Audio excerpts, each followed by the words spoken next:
Welcome to the fourth session of your subject Mergers and Acquisition. I'm Assistant Professor Misba, Shaikh, associated with LG Integrated MBA. Today we are going to discuss due diligence for mergers and acquisition.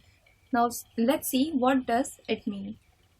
Due diligence is an investigation of a business or a person prior to signing a contract or an act with a certain standard of care.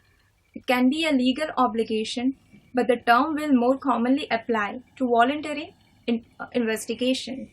A common example of due diligence in various industries is the process through which a potential acquirer evaluates a target company or its assets for an acquisition.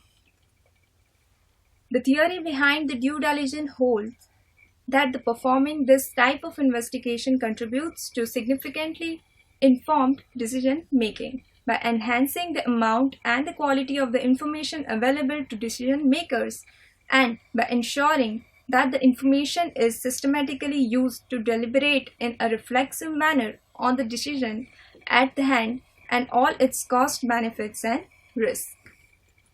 Now let's see what exactly the due diligence include. The following is a summary of the most significant legal and business due diligence activities that are connected with a typical M&A transaction. The first one is litigation, an overview of any litigation that is pending, threatened or settled. Arbitration or regulatory proceedings involving the target company is typically undertaken. The second one is financial matters.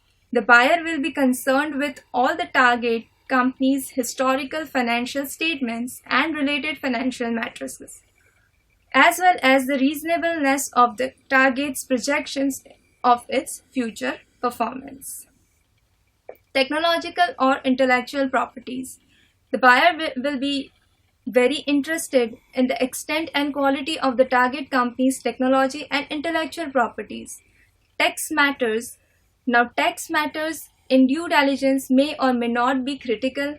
It depends on the historical operations of the target companies, but even for companies that have not incurred historical income tax liabilities, an understanding of any tax carry forwards and their potential benefits to the buyer may be important.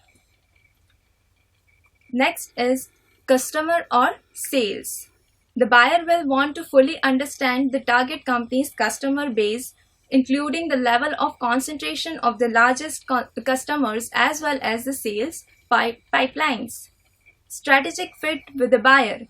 The buyer is concerned not only with the likely future performance of the target companies as a standalone business, but it is also concerned with the understanding to the extent to which the company will fit strategically within the large buyer's organization.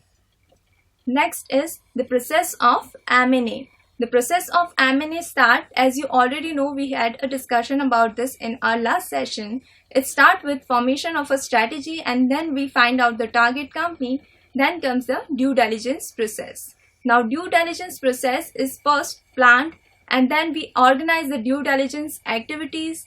Then we define the due diligence activities, how we are going to approach our target company, and then we finally come with the conduction process of M&A due diligence process. At last, we analyze the results and present it to the buyer. Next, let's conclude this topic. So we can say that by planning these activities carefully and properly anticipating the related issues that may arise, the target company will be better prepared to successfully consummate as a sales of the company. Thank you.